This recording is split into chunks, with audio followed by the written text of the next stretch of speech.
நிலச்சரிவால் அடித்துச் செல்லப்பட்ட சூரல்மலை சிவன் கோவிலின் அடித்தள பகுதி மட்டுமே மிஞ்சியுள்ளது. இதுகுறித்து நமது செய்தியாளர் பாலவெற்றிவேல் அளிக்கும் தகவல்களை தற்போது பார்க்கலாம்.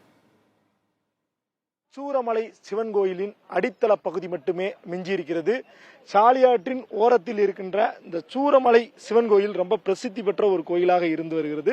இந்நிலையில இந்த கோவில் நிலச்சரிவினால் மிகப்பெரிய ஒரு சேதாரத்திற்குள்ளாக இருக்கிறது. அடித்தளம் மட்டுமே இருக்கிறது. ஒளிப்பதிவாளர் சிவராஜினுடைய அந்த காட்சிகளில் தெரிகிற ஆலமரம், அந்த ஆலமரத்துக்கு கீழே ஒரு விநாயகர் கோவில் இருந்தது. அதற்கு அருகே ஒரு மாரியம்மன் கோவிலும் ஒரு சிவன் கோயிலும் இருந்ததாக இங்குள்ள மக்கள் தெரிவிக்கிறார்கள். ஆனால் இங்கு கோவில்கள் இருந்ததற்கான அடையாளங்களே தெரியவில்லை. இந்த நடுப்பகுதியில இருந்த இடத்துலதான் சிவலிங்கம் இருந்திருக்கிறது. மேலும் இந்த நம்ம பார்க்கிற இந்த பின்பகுதி, இந்த பெயிலை பாலம் கட்டப்பட்ட பிறகுதான் இந்த பகுதிக்கு மீட்பு படையினர் வந்திருக்கிறாங்க. நம்ம இங்க இருக்கிற பகுதியிலிருந்து அங்க தேயிலை தோட்டம் தெரியுதுல, அந்த பகுதி வரையுமே வீடுகளால் சூழப்பட்டிருந்திருக்கு. கோவில்களுக்கு அடுத்து தெருக்கள், வீடுகள் அப்படின்னு ஒரு பெரிய ஒரு நிலப்பரப்பு குடியேற்றங்களால நிரம்பி இருந்திருக்கு.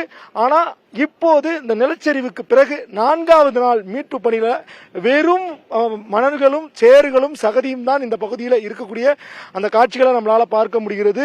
ஒட்டுமொத்தமாகவே சூறைமலை பகுதியினுடைய அந்த ஆற்றின் வலதுகரை மற்றும் இடதுகரையில் உள்ள பெரும்பாலான பகுதிகள் பெரும் பாதிப்பிற்கு உள்ளாகி இருக்கிறது. புதிய தலைமுறைக்காக ஒளிப்பதிவாளர் சிவராஜுடன் செய்தியாளர் பாலவெற்றிவேல், நவநீத கிருஷ்ணன்.